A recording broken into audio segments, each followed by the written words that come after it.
Alright, welcome to the Songcast.com presentation. I'm Breaky CPK, going to be your shoutcasting host, and joining me once again is Enderk, the Honcast staff, and this is Game 2 here in this GosuGamers main event, round 2 of the winner's bracket. So again, you lose here, you're still in the tournament, you just fall to the loser's bracket, and you become a loser.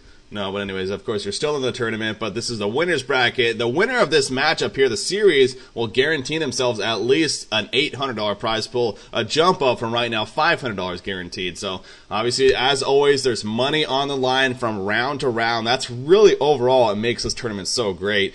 Every single round you win, you guarantee yourself that much more money. And then I believe the next jump, in fact, is obviously the next round will be the quarterfinals. The jump from that is then to $2,000 or $1,000 for guaranteeing fourth, and then $2,000 for third, and $5,000 for second, then eventually, of course, $10,000 for first place. So overall, there's just tons of money on the line here for this GosuGamers event, sponsored by Steel Series.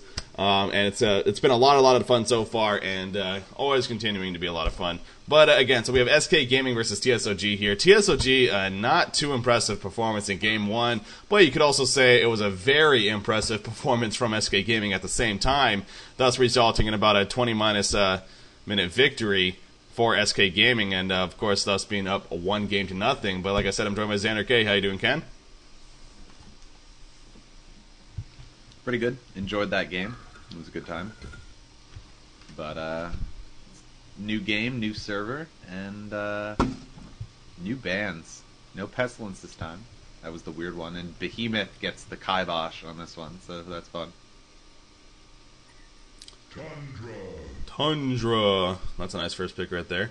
And Pharaoh. Haha. Yeah, of course, Pharaoh's banned. I mean, that's one of those, yeah, we don't want to have to deal with stuff like that. Pharaoh after that.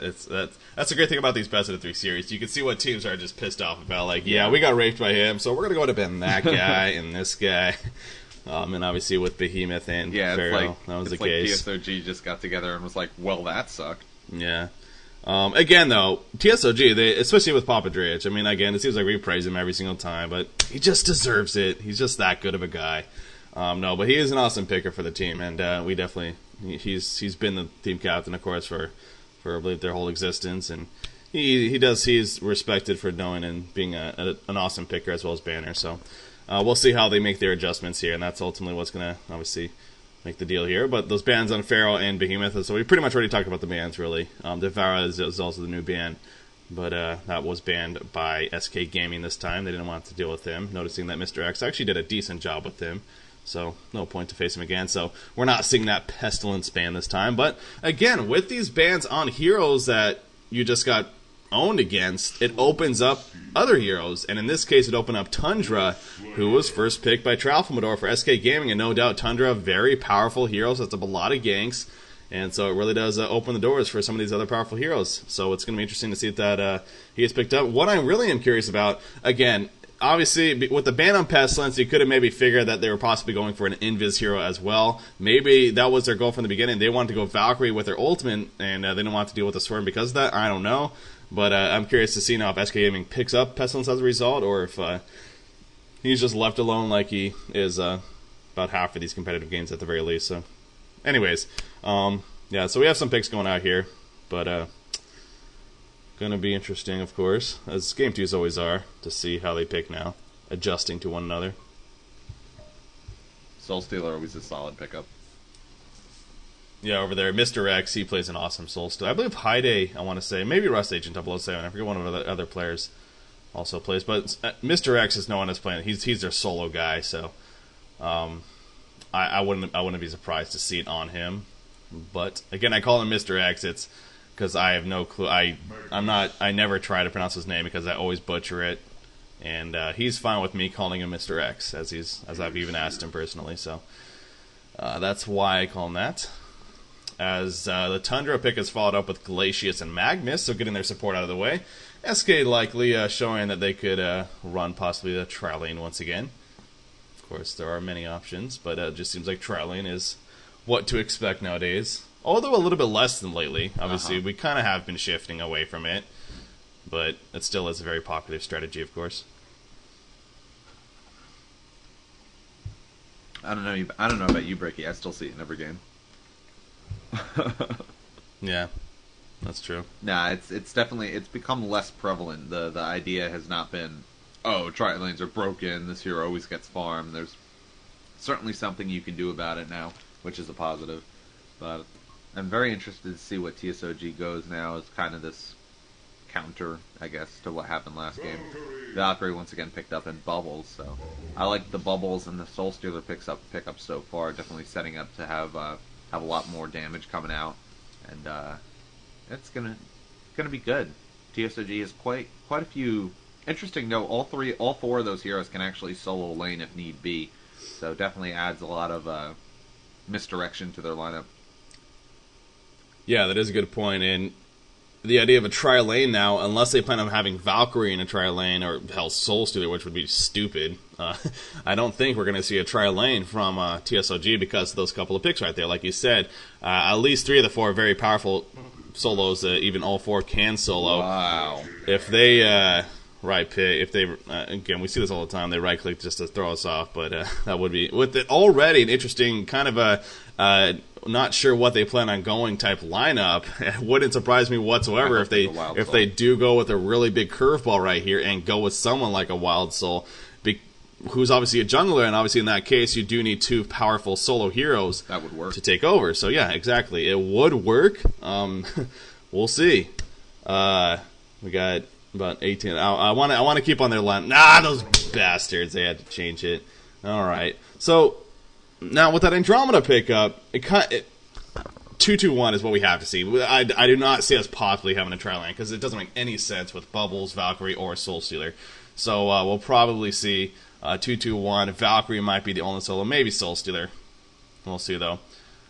So yeah, that's the finish of their team. Team though as a whole, though, the biggest problem for me is that they're very, very, very, very squishy. And that's going to be problematic when you're going against heroes like a Tundra, like a Wretched Hag, so, and a very gank-style team. So what do you think about this Legion team though, as a whole, though, Phil? Or, excuse me, Ken. Let's get it on. Disaster.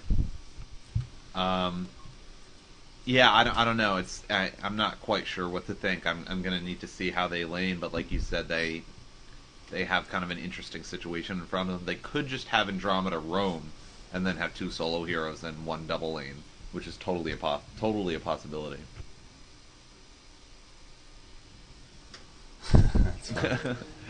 Cardinals like, see you later, bye bye. I am still in very, very, very, very excited about the pick that you've kind of not mentioned yet, Breaky. So yeah, go ahead and mention it. Let's go ahead with the Hellborn team. So we got Tundra, Wretched Hag, Magnus, and Glacius. They decided to go 4 vs 5 this game, so it's going to be interesting. Now, clearly a Puppet Master being played by not only Puppet Master, but being played by Angry Testy. That's an old school classic combination. Obviously, our old school Honcast viewers, and really this old school these old school Han community members, they know what I'm talking about when I say Angry Testy on Puppet Master is definitely bringing back some history here. So it's going to be a lot of fun to watch that. Well, when you want to win, SK has to pick Puppet Master. Yeah, the classic We Are Pigs versus 5. Whoever seemed to pick Puppet Master. Like, we had some statistic. It was ridiculous. It was like, seriously, 7 or 8 games in a row between those 2 teams where whoever picked up Puppet Master ended up winning the match. It was pretty ridiculous. But obviously, clearly that isn't anywhere near the case anymore. He definitely has been a much changed hero, both from the attack modifier and some slight nerfs. So, still, though, he has potential, and I'm sure we're going to see that here from Angry Testy, so it is exciting to see that, as you're addressing. Yeah, and, regardless, he hits really, really, really, really hard if you farm him, well enough, and Testy, of course, can do that.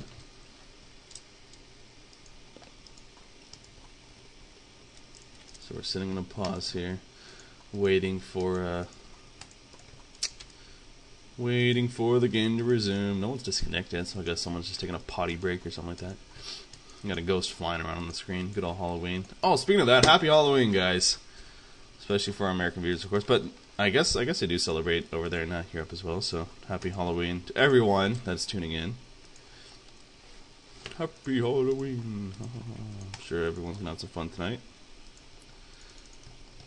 I was gonna say it's kind of rude of you if you wish Halloween to America, but not to every other country. Just America.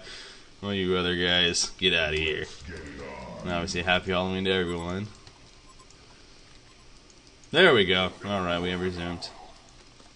Okay, so, yeah. Puppet Master being played by Angry Testy. Looking forward to that. But the team as a whole, though, again, very aggressive gank-heavy team with Wretched Hag and Tundra. That's pretty much all you need. And you can pretty much guarantee that hell. Just Tundra alone pretty much guarantees a very aggressive playstyle. Because that's really what he's built around. So, and like we were touching on earlier, it's kind of problematic for the Legion team because they are very, very, very squishy. Now, laning phase, how are they going to go about this with the Legion side? That's what was also curious to me. Bubbles is right now at the bottom lane by himself. Valkyrie is kind of in the middle, so they're around here. It seems like, I don't know if they're still making decisions themselves or they're kind of just camping out at the runes at this point, hoping to maybe get lucky. So, we can't really get an idea yet of what they exactly plan on doing, but we have 4 heroes right now here at the top rune. We'll see which team gets the rune advantage. It's either going to be bottom or top, of course. 5 seconds. Who's going to get it? Dun dun dun. And it's going to be Invis bottom. Invis. Meh. Obviously, double damage or illusions are. Mavis is like, yeah, not. Oh wow, he actually picked it up. No, he picked it up. You need to attack it twice. Oh, they're gonna look to set up a gank right away onto Soul Stealer. Uh-oh, this is gonna be bad because that Invision is definitely actually gonna come into play here. As Soul Stealer though falls back, he's like, yeah, something is up. I'm just gonna sit back here next to my comfortable little tower because Bubbles has probably told him obviously no one's botting me yet, so that's making Soul Stealer play very, very cautious right here, and he has every right to be. Again, kind of falling back. It seems like as soon as Magnus comes by with that Invision, seems to just fall back. Glacius also showing himself, so yeah. Soul Stealer knows to play very defensive now. How about this, though? TSoG choosing to go a Valkyrie tri-lane. I did not expect that whatsoever. But going a little bit different here. I don't think we've ever seen a Valkyrie tri-lane before. I mean, they got the great support for it, but it makes you wonder how efficient this truly is going to be. We have seen a Valkyrie take over the game before, recently, in fact, so I guess you can't really say that anymore, that she doesn't have that carry potential.